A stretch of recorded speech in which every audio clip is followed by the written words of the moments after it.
તો ઈરાનમાં ઝડપથી બદલાતી પરિસ્થિતિઓ વચ્ચે ત્યાં ફસાયેલા ઘણા ભારતીય નાગરિકો સુરક્ષિત ભારત પાછા ફર્યા છે. શુક્રવારે મોડી રાત્રે ઈરાનથી દિલ્હી પહોંચેલા આ નાગરિકોમાં મોટા ભાગના વિદ્યાર્થીઓ છે.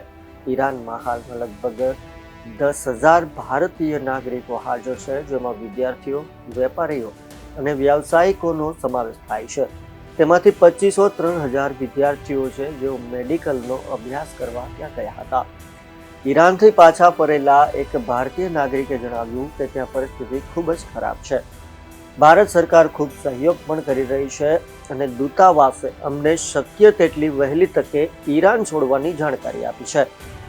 ઈરાનની ચલણ રિયલના ઐતિહાસિક ઘટાડા અને મોંઘવારીના વિરોધમાં 28 ડિસેમ્બર 2025ના રોજ ઈરાનમાં પ્રદર્શનો શરૂ થયા હતા. ત્યારથી તે દેશના તમામ 31 પ્રાંતોમાં ફેલાઈ ગયા છે.